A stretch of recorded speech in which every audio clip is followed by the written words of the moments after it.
Graça e paz, esse é o programa Texto e Contexto, um espaço online da Igreja Adventista da Promessa, onde nós conversamos sobre temas de natureza doutrinária e teológica.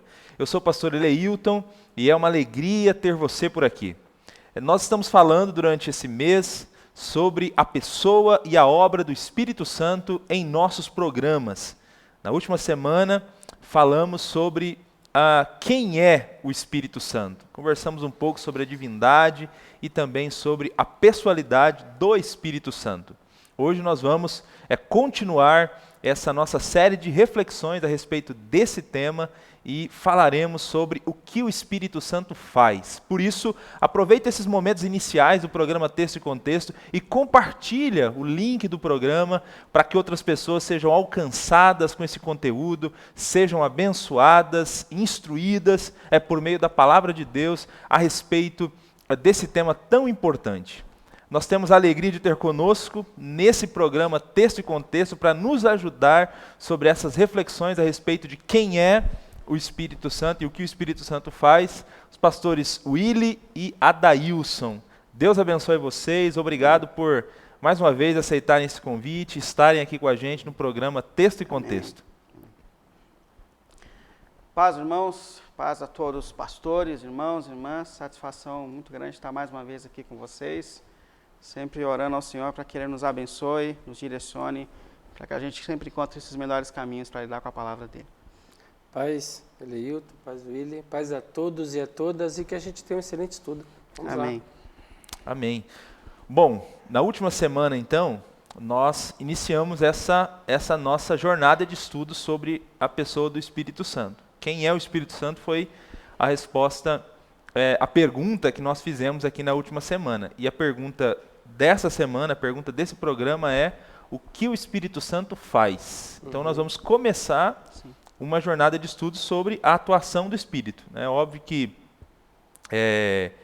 existem inúmeras atuações e obras do Espírito a serem abordadas, mas hoje a gente começa a dar start a essa jornada de estudos.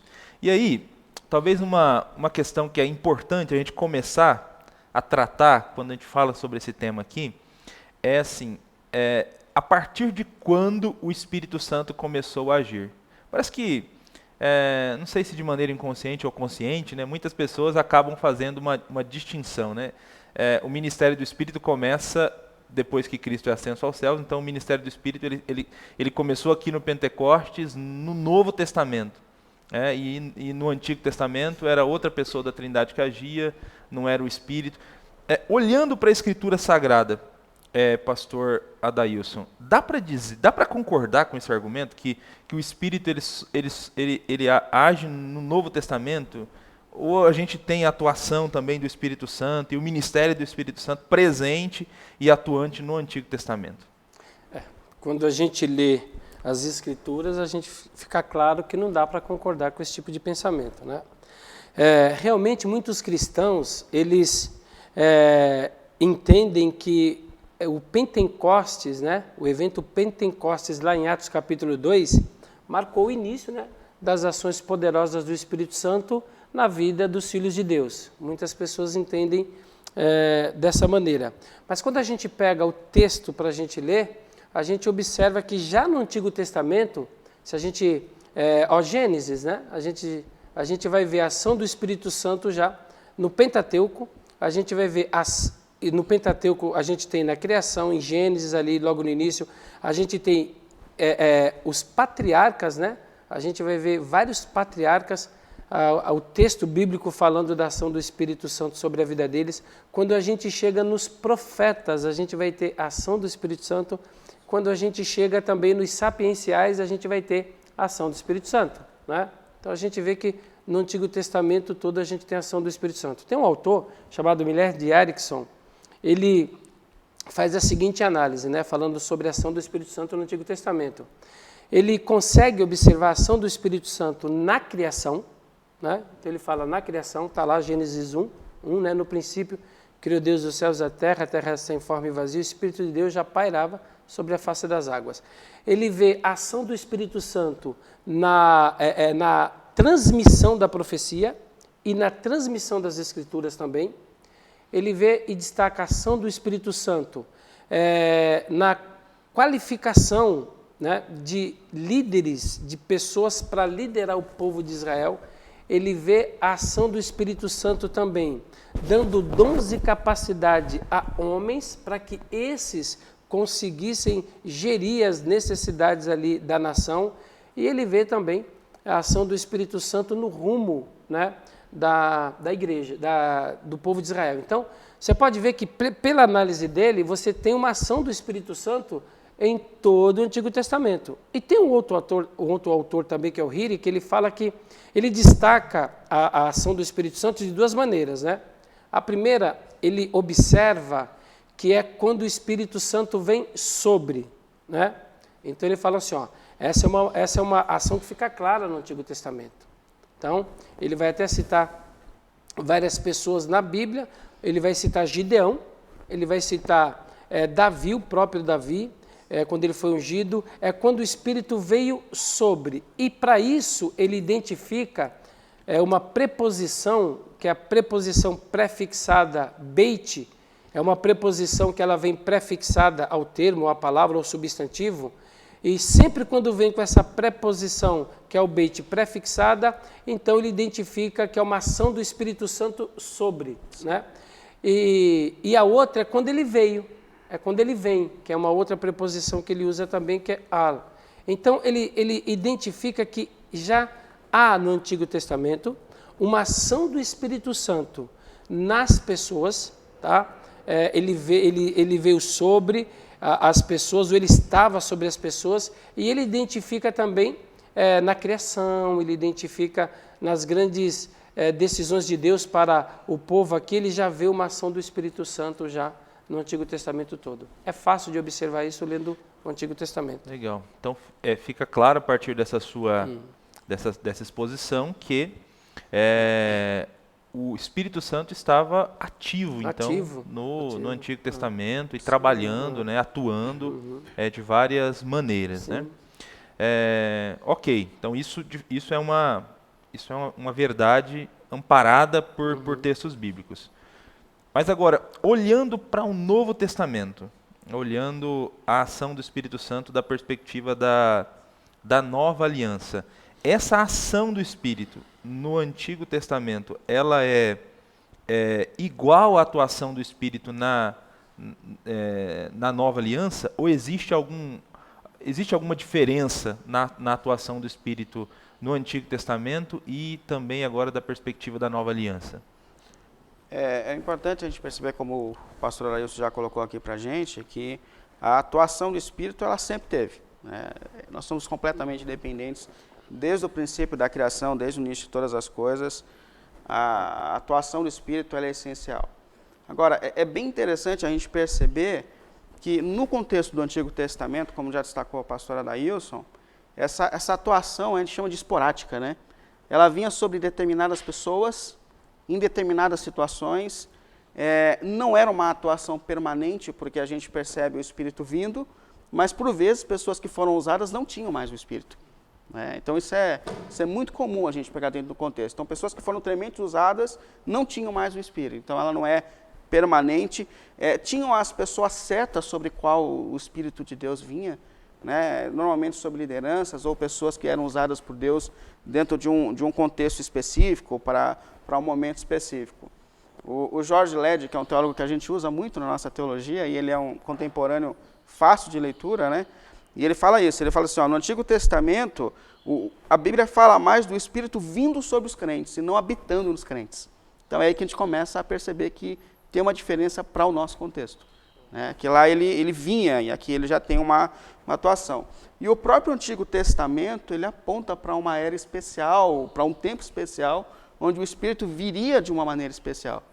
Então, há um apontamento bíblico nos profetas do Antigo Testamento, onde o Espírito viria a ser derramado, onde ele viria sobre todo o crente, e não exatamente mais sobre aqueles que Deus queria usar dentro de um propósito, de um momento da história.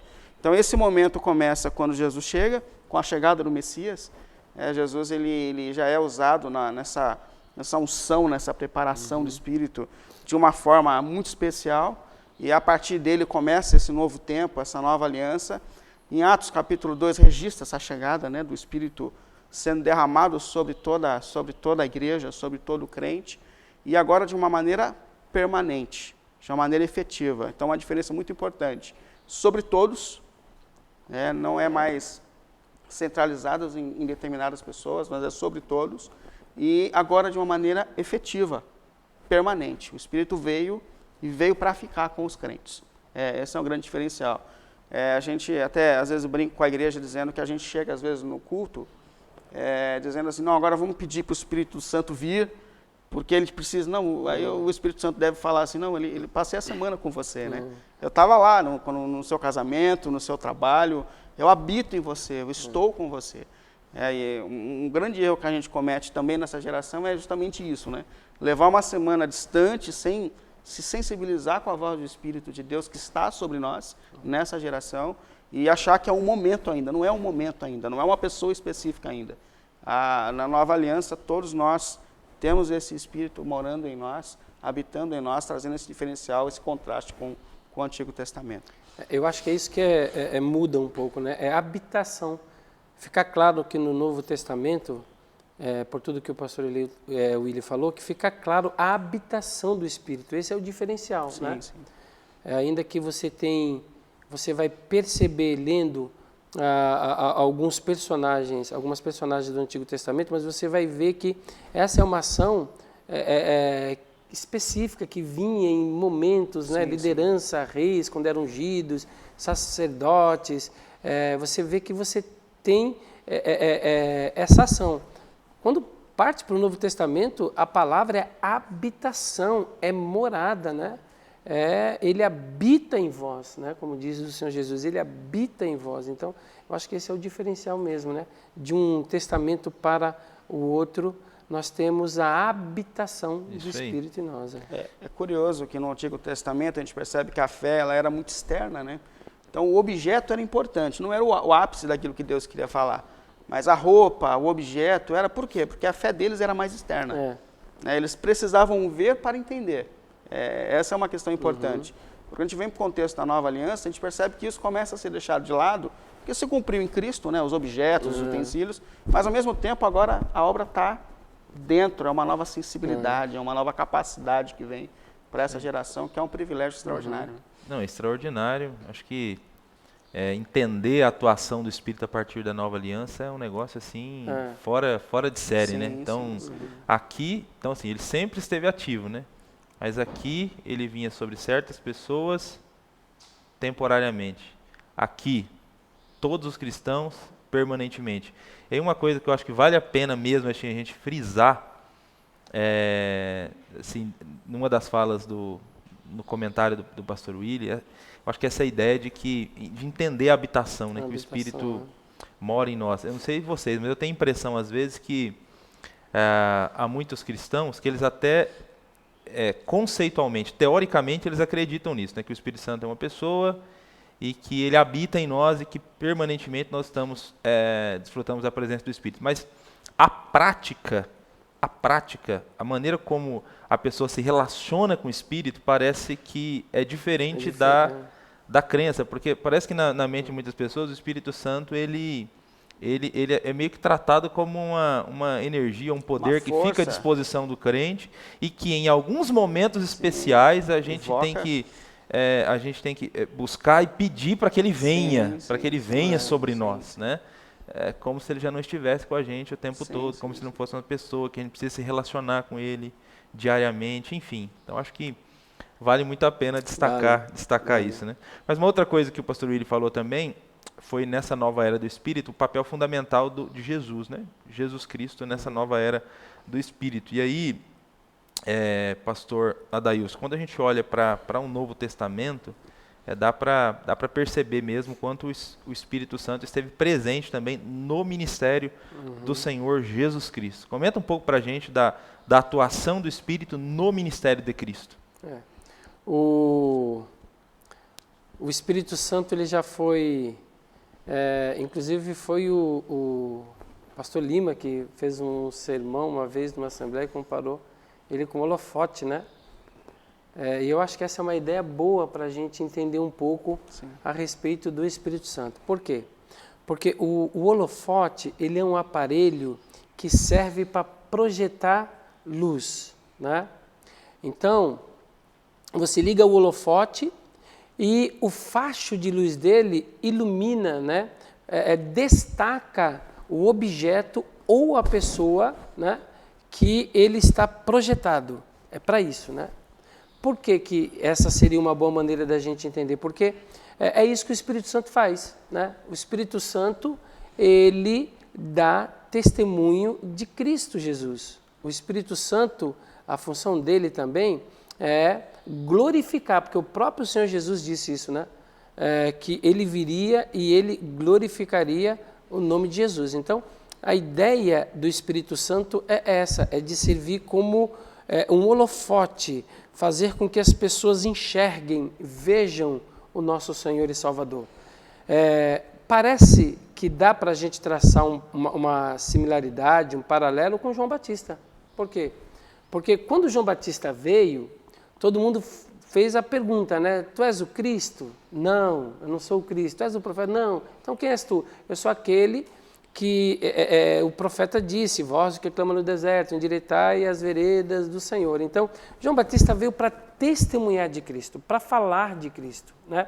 Para anunciar, para identificar, para mostrar para as pessoas quem era o Cristo. Tanto que quando Jesus passa, ele fala, eis aí o Cordeiro de Deus que tira o pecado do mundo, né? Quando Jesus chega para ele, ele fala, eu que mereço ser batizado por você, né? Então, essa é a primeira ideia, a ideia do holofote que ele evidencia. E em se tratando do ministério de Cristo Jesus, é interessante por quê? Porque o Espírito Santo, ele tem uma atuação constante na vida de Jesus. Você pode ver que a própria encarnação é obra do Espírito Santo, né? O anjo disse para Maria, descerá sobre ti o Espírito Santo, o poder do Altíssimo te envolverá, né? E a partir daquele momento, ela concebeu, ela ficou grávida. Então, é uma ação do Espírito Santo. Então, a partir daí, a gente pode falar que a vida de Jesus Cristo é uma vida permeada pela ação do Espírito Santo. E quando a gente chega no ministério de Jesus Cristo, quando Jesus ele começa o seu ministério público, aí é que a gente vê mesmo a ação do Espírito Santo, né, sobre Jesus.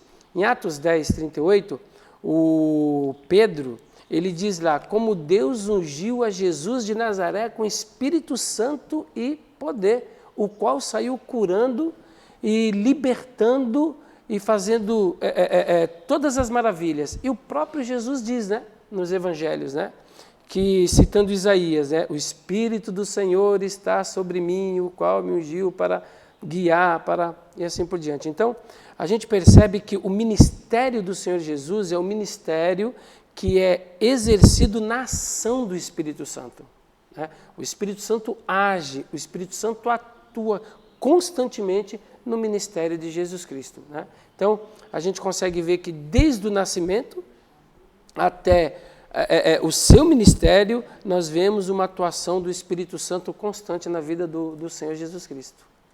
Muito, muito interessante. Essa ideia do holofote, né, que o Espírito Santo ele vem para glorificar Cristo e faz esse... existe essa comparação, né, do ministério do holofote.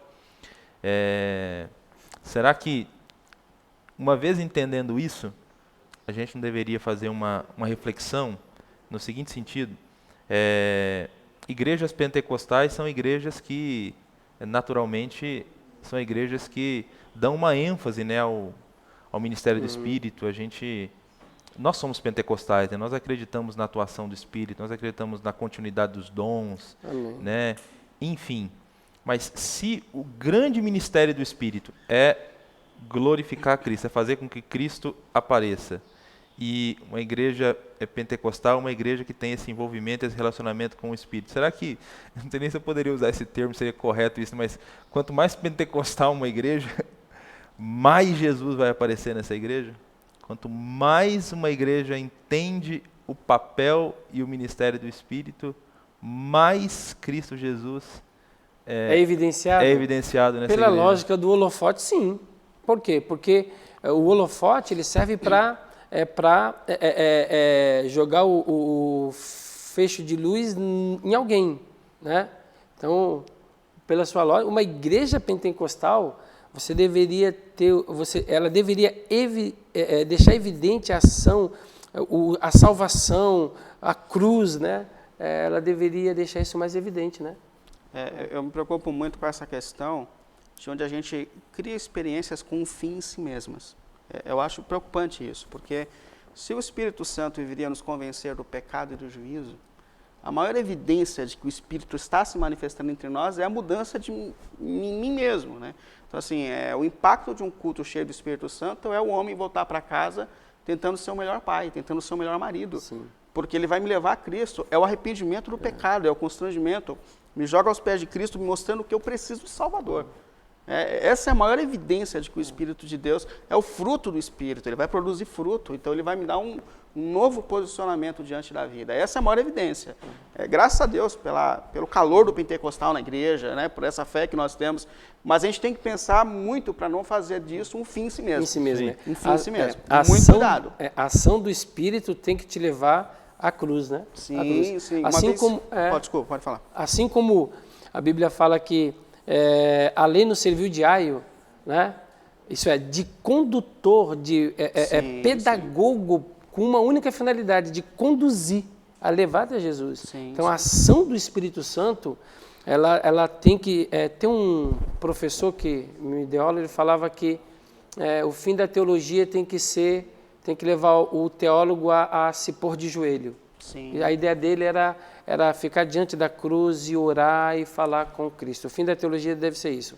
Pegando essas lógicas do pedagogo, do aio, né, do condutor da ação do Espírito, a ação do Espírito tem que nos levar à cruz. Exatamente, cruz, aos pés de Cristo. Aos pés de Cristo. Sim. Uma vez eu tive uma experiência de terminar um culto com um irmão, um tempo já pregando na igreja, e ele me chamou para falar dessa experiência. Ele falou assim, é a primeira vez que eu percebo que depois de um culto espiritual, eu não quis sentar na mesa da minha casa para falar mal dos meus irmãos. Ele falou, cara, agora que eu estou pela palavra, entendendo o efeito do Espírito de Deus na minha vida. Porque ele falou, não tinha o menor problema em ter um culto cheio da presença e ao mesmo tempo sair daquele culto, sentar na mesa e ter uma língua descontrolada. Tiago, ele fala que a verdadeira religião muda as nossas palavras. Isso é muito profundo. Uma das evidências de que o Evangelho está chegando na tua vida, de que o Espírito está agindo na tua vida, é você aprender a falar menos, é pensar no que fala, é na maneira que fala. Então, é muito perigoso, mais uma vez, essa questão do fim em si mesmo. A atuação do Espírito vai nos levar a uma nova vida. Muito bom. Comenta um pouco mais para a gente a respeito da atuação do Espírito na vida dos cristãos, né, de maneira geral. Falamos um pouco da atuação dele no ministério de Cristo e na vida dos cristãos, né, de maneira geral. Essa atuação do Espírito é essencial, importante. Fala um pouco para a gente sobre ela. É extremamente importante, né? Primeiro porque não é possível o nascimento espiritual por nossa própria conta. Só o Espírito de Deus é capaz de fazer esse milagre na nossa vida. O apóstolo Paulo fala em Efésios capítulo 2 que todos nós estávamos mortos, né? E que por natureza a gente seguiu os instintos da nossa natureza caída. Até que Deus por graça nos encontre e pela ação do Espírito nos dá condição para enxergar essa nova realidade. Então, a regeneração, o novo nascimento, é um dos maiores milagres que existem, que é um ser humano morto em delitos e pecados voltar para a vida, voltar para Deus, voltar a se relacionar com Deus. Então, é essencial porque não existe regeneração, um novo nascimento, sem a atuação do Espírito Santo de Deus. Segundo, porque é o Espírito que nos conduz à vida de santificação. Depois de regenerados, ninguém por si mesmo é capaz de transformar a sua própria vida. Ninguém é capaz, nós não temos poder para isso. A Bíblia fala que por natureza nós somos seduzidos e arrastados para o contrário da vontade de Deus. E essa luta não é pequena, a luta que Deus coloca para a gente lutar com essa natureza e deixar o Espírito de Deus, a palavra de Deus produzir essa realidade é essencial. Se não for pela ação e pela atuação do Espírito de Deus, é impossível que isso ajude. Então, é quem nos ajuda na santificação. Nesse tempo também tem uma questão muito importante, como a gente já disse aqui, que é a atuação efetiva do Espírito de Deus na nossa vida. O que era esporádico agora é a habitação, né? Agora é vivo. É a mesma relação de discípulo e mestre que Jesus tinha com os seus discípulos, agora ele falou assim, agora vem outro. que está ali do teu lado, né? Te orientando, ajudando a você a aprender a orar. Acho que intercede pela gente com gemidos e inexprimíveis, porque a gente fala muita bobagem, às vezes a gente não sabe o que dizer diante de Deus, e hoje o Espírito está ali ajudando a gente a se relacionar com Deus, a pedir as coisas certas, a ter uma oração convertida, que não é mais governada pelas nossas vontades antigas, mas agora pelos propósitos do reino de Deus. Então a atuação, eu podia ficar aqui um bom tempo falando, é Ele quem capacita a igreja, distribuindo para a gente que é pentecostal, isso é muito importante, mas é o Espírito de Deus que coloca cada parte do corpo no seu devido lugar, cumprindo o seu papel, fazendo a sua parte. Tantas pessoas dentro da comunidade cristã que não têm evidência de púlpito, mas que são essenciais, porque são usadas pelo Espírito. Esses dias eu estava lidando com uma irmã, conversando com ela, e ela falou que todos os dias ela levanta de madrugada para interceder pela igreja local. Todos os dias, e ninguém sabe disso. Todos os dias, ela tem um ministério. E ela passa mais de 1 hora orando. Só pode ser o Espírito de Deus que levanta o coração dela para isso, para essa missão. Então a atuação na regeneração, na santificação, na organização do corpo de Cristo, sem o Espírito eu brinco às vezes com o pessoal que seria aquele futebol de gente desajeitada que um joga a bola e todo mundo sai correndo atrás, ao invés de cada um assumir sua posição, né? Mas é o Espírito de Deus que dá para cada um de nós o seu lugar, o seu dom, a sua capacidade. Isso é uma graça, é um milagre extraordinário da atuação dele. Então ele é essencial para esse tempo. Uma coisa interessante, o Willi me fez lembrar, tem um poeta inglês que ele fala do cão de caça dos céus, né? Que ele, na cultura lá, os ingleses que gostavam muito de caça, e tem aqueles cachorros que o cara atira na presa aqui, não importa onde ela cai, o cachorro vai e ele volta com a presa na boca. Enquanto ele não acha, ele não volta para o dono. Ou, é assim, ele vai, atirou, abateu a ave lá, ele vai à procura mesmo, ele vai, caça. Imagina aqueles mato alto, ele caça e ele fala do cão de caça do céu que ficou atrás dele, até que encontrou ele e levou ele para o dono, para o caçado que era. Sim, então, é a ação do Espírito de ir atrás de nós, porque o texto que o Willi falou diz que ele convence do pecado, da justiça e do juízo. Então, olha como ele fica no nosso pé, como um cão de caça atrás da gente, procurando, e quando pega a gente, leva de volta para o dono, né? Então, assim, é uma habitação, e essa habitação do Espírito proporcionou que a gente desse passos, não por nós mesmos, né? Milagrosos, como regeneração e assim por diante, né? Santificação, né? Se não fosse a habitação do Espírito, nós estávamos, como diz Paulo em Efésios 2, que ele falou, mortos em delitos e pecado. Sim. Morto não anda, não fala, não vê, né? Mas a ação do Espírito, ela proporcionou para a gente aí vida, né? Eu brinco com os irmãos dizendo que o Espírito Santo não deixa a gente pecar em paz, né? Ele sempre está ali, puxando a gente de volta para Deus, falando, você sabe que está errado, você sabe que não é esse o caminho, você não devia ter falado assim, você não devia ter olhado isso, você não deixa a gente, eu brinco falando isso, não deixa a gente ir embora em paz. Ele está ali lutando por nós, trazendo a gente de volta, trouxe e continua trazendo a gente de volta para Deus. E graças a Ele por isso. Né? Eu não esqueço uma frase que eu li uma vez numa teologia sistemática de um autor arminiano e nazareno, né? De linha nazarena. Ele coloca no livro que a obra do Espírito em nós é tão importante quanto a obra de Cristo por nós. Extraordinário. Nossa, extraordinário, muito Porque legal. se não fosse o que o Espírito fez em nós não poderíamos experimentar e alcançar as bênçãos do que Cristo fez por nós. Né? Então, realmente é muito importante a obra que o Espírito Santo faz na vida do cristão. Eu acho incrível essa atuação de Deus, onde Ele não traz a ênfase para si mesmo enquanto Ele está atuando. Né? Jesus, quando estava entre a gente, era simplesmente um ser humano desprezado e queria que o Pai fosse conhecido. Hoje o Espírito está aqui entre nós. A obra dele é tão importante quanto a do Senhor na cruz do Calvário, e nem por isso a gente está aqui prestando adoração diretamente a Ele, mas Ele quer nos conduzir ao Pai e ao Filho. Isso é extraordinário, né? Essa habilidade de Deus de colocar no outro o foco, aquele holofote. Bom, uma outra obra do Espírito Santo, também muito importante, é a obra do Espírito que está ligada à Bíblia Sagrada. Sim. Nós temos acesso à Escritura Sagrada, e a Escritura Sagrada está diretamente ligada a obra do Espírito Santo Sim. também. Fala um pouco para a gente, pastora Dailson, sobre o papel do Espírito, a atuação do Espírito para que a gente tivesse hoje esse livro tão importante que é a Escritura Sagrada. Vê que é interessante porque isso já deixa claro também da ação dele desde o Antigo Testamento, né? Em se tratando de Bíblia. Por quê? Vou ler um texto aqui, que é de 2 de Pedro, capítulo 1, versículo 21, que diz assim, ó: porque a profecia nunca foi produzida por vontade de homem algum, mas os homens santos de Deus falaram inspirados pelo Espírito Santo de Deus, né? Então, as Escrituras, elas têm a participação direta do Espírito Santo, tanto que a gente pode falar que ela é divina pelo fato dele ser o autor dela, né? Porque o texto de Pedro, e não só o de Pedro, mas o próprio texto de Paulo em Timóteo 3,16, 2 Timóteo 3,16, deixa claro que toda a Escritura, ela toda é inspirada por Deus, né? Então, isso deixa claro que não é uma obra humana, né?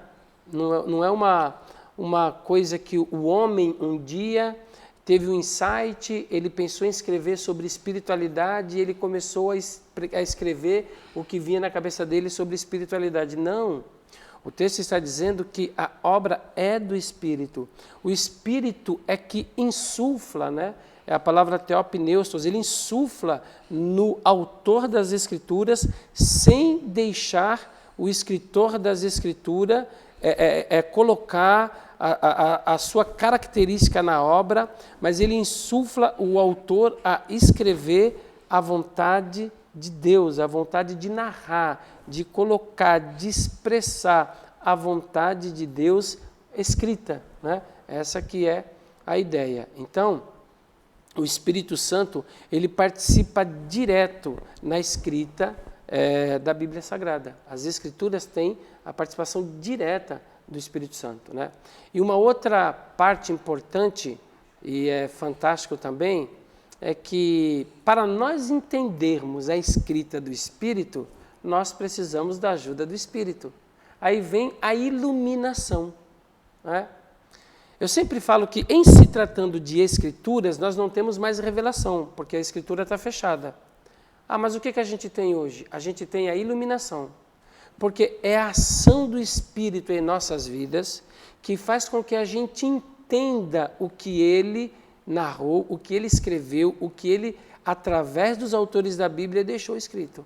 Então, através da iluminação do Espírito, a gente entende, a gente compreende, né? Você pode ver que é interessante que nós temos teólogos e crentes espalhados pelo mundo inteiro, e há uma unidade de interpretação de pensamento ortodoxo na igreja que é fantástica, né? Por quê? Porque é o mesmo Espírito iluminando, fazendo com que os seus filhos entendam aquilo que ele escreveu. Ele escreveu uma coisa só. Não tem como você entender uma coisa e entender outra em se tratando de escritura bíblica, né? Isso é fantástico também. Fantástico mesmo. Por essa explicação também, é nítido, então, perceber o quanto o Espírito Santo está profundamente envolvido na igreja com a questão do ensino, né? Sim, sim. Porque se ele inspira a Escritura, se quando a gente vai ler a Escritura Sagrada, de repente o próprio desejo de ler a Escritura Sagrada em um cristão, né, faz parte do processo de santificação que é motivado pelo Espírito. Você está lendo a Escritura, é o Espírito que nos ajuda a entender. Quando vai expor essa Escritura para um incrédulo, é ele que convence. Então, assim, parece que o Espírito Santo está profundamente envolvido, né, com as questões ligadas ao ensino e à educação. Mas existe uma pecha, né, de que pentecostal não gosta de Bíblia, estudar, de né? ensino, de estudar. De Bíblia. De teologia. Isso aí. Parece que até há um tempo atrás era muito mais forte isso, né? E parece que, olhando na prática mesmo, haviam muitos pentecostais que valorizavam em demasia as experiências com o Espírito, né, e desprezavam um pouco realmente essa questão do conhecimento. Mas isso parece um tanto quanto contraditório, né? Visto que o Espírito Sim. deixou um livro. Sim, inspirado por ele, né? Uhum. Uma vez eu tive aula com um pastor de linhagem pentecostal, mas bem formado. Ele foi um dos primeiros pastores assim, atuantes pentecostais no Brasil. E ele falou que quando ele começou a pregar, ele levava um esboço dentro da Bíblia bem pequeno, porque era proibido ter esboço. Olha Isso só. seria contrariar a ação do Espírito. Então ele falou assim, eu fui um dos primeiros a fazer esboço do sermão, mas não podia. Ele falou, porque o certo era você escolher o texto na hora e deixar que a inspiração viesse dentro do momento, né? Aí falou fazer uns esboços bem pequenininhos, escondidos no meio da Bíblia para poder pregar. Você vê que na época logo depois da Reforma, a influência do iluminismo, a influência da academia, houve uma tentativa de ler a Bíblia como se lê o livro de qualquer religião, né? Então houve essa tentativa. E tentaram, né? Vamos ler a Bíblia como a gente lê qualquer tipo de livro antigo, escritura religiosa, né? E muitos teólogos naquela época se levantaram e falaram que não, que é impossível você, em se tratando de Bíblia, fazer uma leitura dessa. Por quê? Porque para o entendimento das Escrituras é necessário a ação do Espírito. E para você ter a ação do Espírito Santo, aí tem tudo aquilo que a gente já falou aqui. Habitação, morada, né? Então não dá para uma pessoa ler a Bíblia do ponto de vista da fenomenologia apenas, do ponto de vista da ideia das grandes religiões. Não, a Bíblia, segundo ela mesma, ela é lida a partir da iluminação do Espírito Santo, para você não cometer equívocos, né? Então, se você não tiver a iluminação do Espírito Santo para você fazer a leitura das Escrituras, né? Então você vai ler ela como um livro qualquer, como um livro de história, um livro antigo, você vai ler nessa perspectiva. Mas a perspectiva da leitura é a salvífica, é aquela em que o Espírito te ilumina a entender que você precisa de Deus, né? É isso aí. Eu não esqueço de uma aula na época da faculdade de teologia, né? E a gente estava numa sala que era do lado da biblioteca, né? Aí, em determinado momento, um professor, acho que de origem asiática que a gente tinha, ele disse assim, olha, aqui na sala ao lado tem volumes espessos aí, enormes. Volumes espessos, enormes, de gente que nunca experimentou a conversão. De gente que nunca teve uma experiência com o Senhor Jesus Cristo. Infelizmente, tem muitos teólogos que estão bebendo dessa fonte, né, e perdendo a fé, né? Ele estava se referindo a teólogos liberais, né? Teólogos liberais que nunca tiveram experiência com o Espírito, mas que produzem volumes enormes, né, de teologia. Mas, enfim, estamos caminhando para o final do programa, estamos caminhando aqui para a conclusão do programa de hoje. Mas, antes da gente concluir, né, esse programa em que nós estamos tratando a respeito daquilo que o Espírito faz, eu acho que é importante nós apresentarmos aqui o significado de alguns termos que estão ligados diretamente à obra do Espírito Santo, né? Que ainda, de repente, existem alguns equívocos a respeito desses termos, né? Por exemplo, o termo unção, né? Tem muita gente que fala da unção do Espírito e confunde unção do Espírito com o volume de voz que uma pessoa utiliza na pregação, né, para dizer que aquele tem unção e aquele não tem. Selo é um outro termo também, né, que às vezes é usado como sinônimo de batismo. Penhor, enfim, pelo menos esses três termos, né, penhor, unção e selo. O que a gente poderia, à luz da perspectiva bíblica, né, o que esses termos significam, né, e como que eles se relacionam com a obra do Espírito? Dentro do Antigo Testamento, a gente percebe que quando alguém era separado para determinada missão, era comum a unção. Levando em conta que a fé deles era mais externa, que eles precisavam ver para entender, isso era essencial para eles. Então, todo esse movimento externo ele era importante, de fato, dentro daquele contexto. Eles estão num processo da revelação bíblica, onde eles ainda estão num processo pedagógico diferente da gente, né, nesse amadurecimento espiritual. Então, a unção dentro do contexto do Testamento tinha essa ideia de alguém sendo separado para poder cumprir tal determinada missão ou determinado objetivo de Deus. Mas quando a gente vem para o contexto, a gente percebe que o próprio Senhor Jesus, ele foi ungido, mas não com óleo. Mas Jesus, para cumprir a sua missão, agora ele é ungido com o Espírito de Deus. No Novo Testamento, a única pessoa que dá a ordem para que a gente faça a unção com óleo é Tiago, né? Dentro de casos de pessoas enfermas, né, doentes, extremas, ali que a gente precisa dessa representação.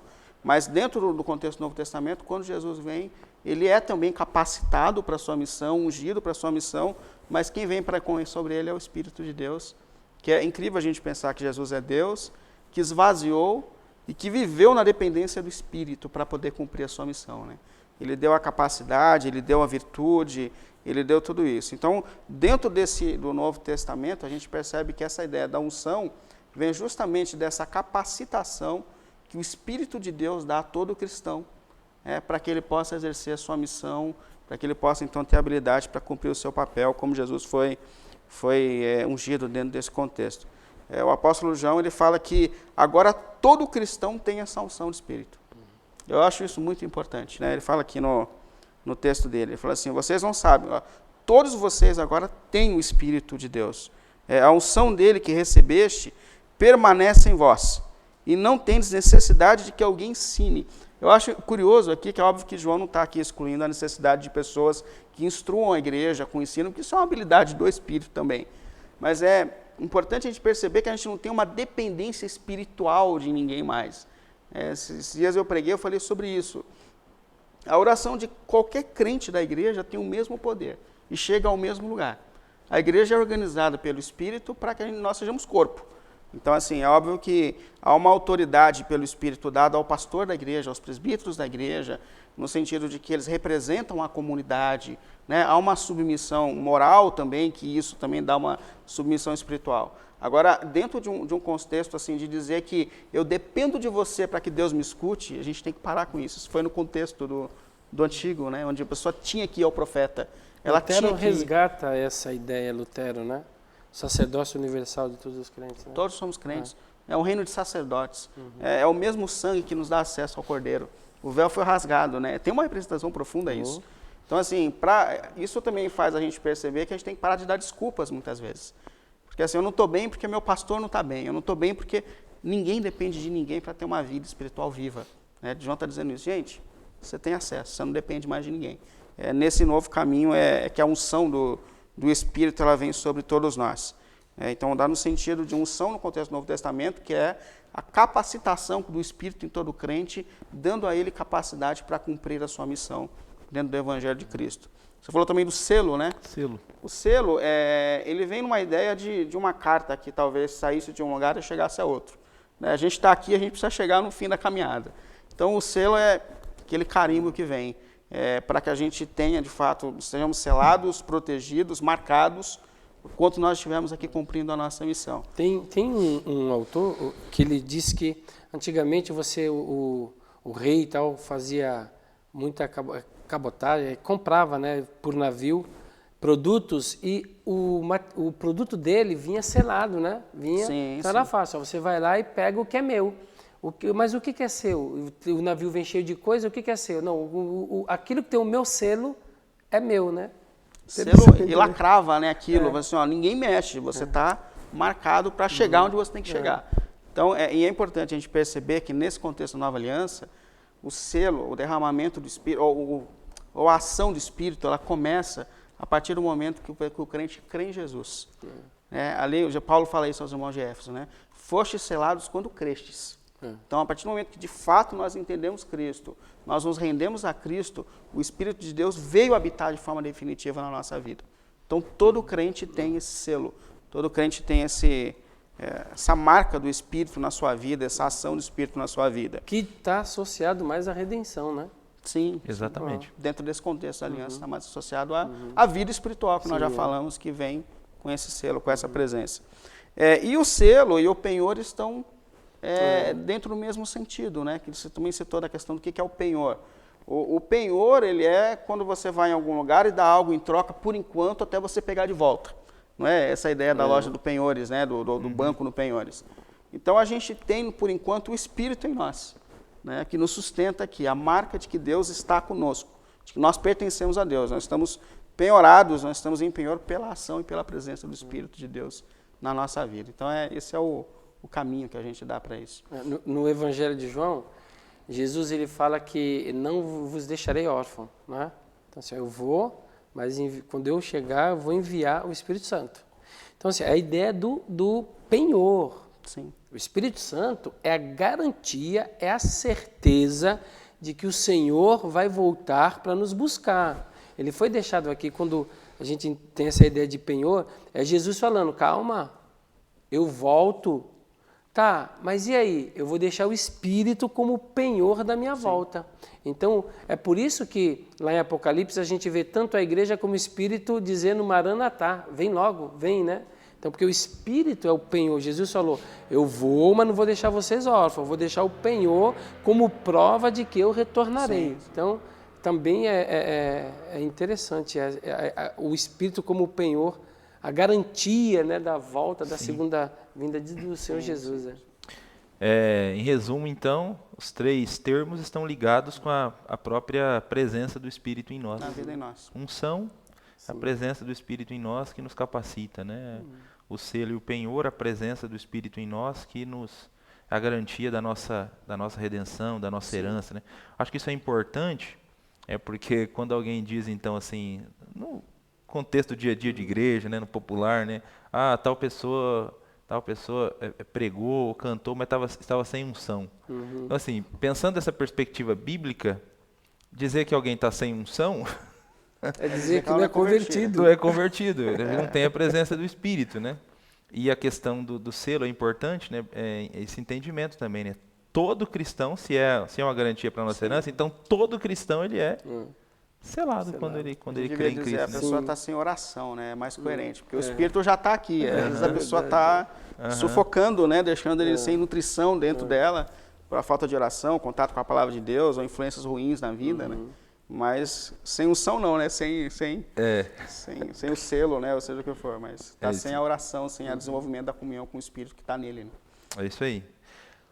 Estamos chegando ao final do programa Texto e Contexto. Eu queria pedir, então, agora para os nossos convidados de hoje, para que o pastor Willy desse uma palavra final para os nossos, aqueles que estão nos acompanhando, diante de tudo que a gente falou aqui hoje, tratou relacionado à obra do Espírito. E na sequência, a pastora Dailson, ore por nós, né, apresente a vida de todos aqueles que estão acompanhando o programa diante de Deus.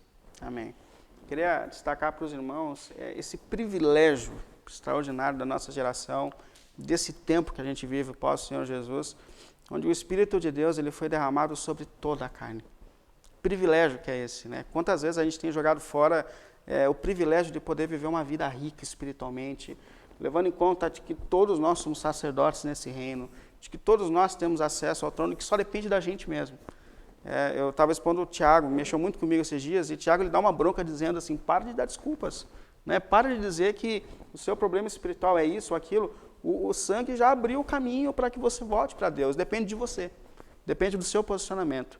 E a gente vive um tempo assim extraordinário, onde todos nós temos acesso ao trono de Deus, onde o Espírito de Deus está agindo entre nós, persistentemente, como o pastor Dailson destacou aqui, trazendo a gente de volta para o propósito de Deus. Queria também te chamar a refletir sobre a maior evidência do Espírito agindo em nós, que é o arrependimento, que é trazer a glória de Cristo. Uma igreja pode ser fervorosa o que for, mas se Cristo não estiver se tornando a pessoa mais importante dessa igreja, algo de errado está acontecendo. Se ela não estiver me fazendo com que eu me torne um homem melhor, algo de errado está acontecendo. Um filho melhor, algo de errado está acontecendo. Se ela não estiver afetando, se a manifestação do Espírito não estiver afetando as minhas palavras, o meu domínio próprio, algo de errado tem que estar acontecendo. Porque a ação do Espírito vai nos levar a Cristo e ao caráter de Cristo em nós. Então que essa igreja cheia do Espírito, né, que é esse privilégio, de fato se manifeste nas nossas comunidades, dentro das nossas casas, para que de fato o nome de Cristo seja glorificado e adorado entre nós. Oremos. Deus, muito obrigado, Senhor, ó Deus, por esse momento de esclarecimento, de estudo da Tua palavra. Pai, que tudo aquilo que foi dito, Senhor, ó Deus, lido aqui, ó Pai eterno, que isso nos alcance, Senhor, todos aqueles que nos assistem, Pai. Amém, meu Ó Deus bendito. E que a partir dessa perspectiva bíblica, Senhor, ó Deus, a gente consiga realizar mudanças significativas, ó Deus bendito, em nossas vidas. E que o nome do nosso Senhor e Salvador Jesus Cristo seja, Senhor, ó Deus, o único nome a ser exaltado e adorado por todos nós. Muito obrigado, Senhor, pelos momentos que nós passamos aqui. É a oração que eu faço, e eu faço em nome de Cristo Jesus. Amém, Senhor. Amém. Amém. Glória a Deus. Pastor William, muito obrigado. Amém. Pastora Dailson, muito obrigado mais uma vez aí pela presença no programa Texto e Contexto. Obrigado você que nos acompanhou até aqui, que esteve com a gente durante esse tempo estudando a palavra, estudando esse tema tão importante. Que o Senhor possa continuar abençoando a você e sua família. Na próxima semana estaremos aqui novamente para continuar a falar sobre esse tema, a pessoa e a obra do Espírito Santo. E na próxima semana nós falaremos especificamente sobre o batismo no Espírito Santo, uma obra ligada à atuação do Espírito. Que Deus te abençoe e até lá!